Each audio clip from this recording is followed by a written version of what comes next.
పాత సెమినారీ బ్రదర్ అయిన సైమన్, నీకొచ్చిన ఆదేశం దేవుడి నుంచి కాదు, సాతాన్ నుంచి.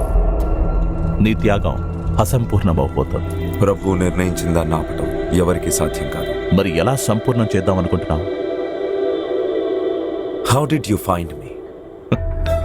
ఒక పోలీసోడు అయ్యుండి నువ్వు అడిగే ప్రశ్నలకి సమాధానం చెప్పాల్సిన అవసరం లేదు. అయినా పర్లేదు. నువ్వు చంపిన వాళ్ళందరూ అవిశ్వాసులు, అలాగే దైవ మార్గంలో నడవని వాళ్ళు. నువ్వు చేసిన చివరి హత్య అమ్మా నాన్నలు కోల్పోయి అనాథ శరణాలయంలో చదివే ఎలాంటి మత విశ్వాసం లేని ఒక 10 సంవత్సరాల వయసున్న మార్టిన్. నువ్వెందుకోసం ఈ నంబర్లన్నీ వేసి హత్యలు చేస్తున్నావు? ప్రభువుని నువ్వు ఎదిరించి గెలుస్తావో లేదో పరీక్షించాను. ఎస్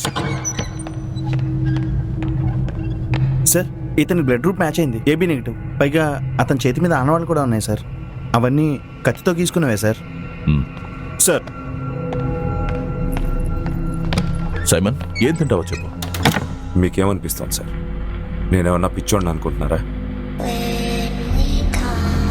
నేను చేసే పనులన్నీ పూర్తి స్పృహలో ఉంటే చేశాను. వాళ్ళు దేవుణ్ణి తిరస్కరించారు. దేవుణ్ణి ప్రార్థించాల్సిన సమయంలో వాళ్ళు దేవుణ్ణి అవమానించారు.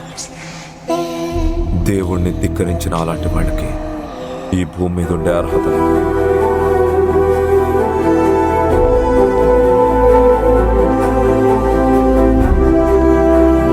సార్, ఈ బలుల్ని సంపూర్ణం చేసి తీరుతాను.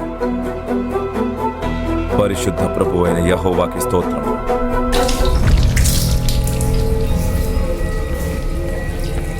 సార్,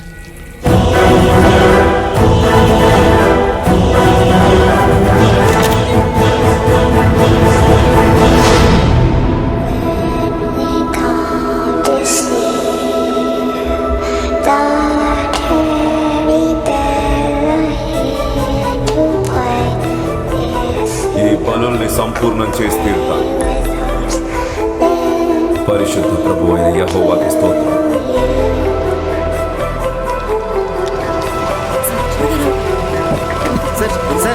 సార్, అంతకుడు పోలీస్ కస్టడీలో ఉన్నప్పుడు సూసైడ్ ఎలా చేసుకున్నాడు?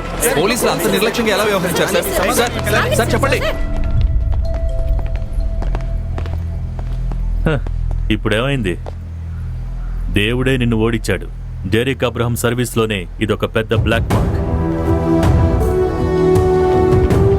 ఇది మీ ఓటమి అని చెప్పొచ్చా? కస్టడీలో ఉన్న వ్యక్తి చనిపోయాడంటే అది మీ అజాగ్రత్త అని అనుకోవచ్చా? No comments. Please move. Sir, దయచేసి ఏదో ఒకటి మాట్లాడండి సార్. ప్లీజ్ సార్, మాట్లాడండి సార్.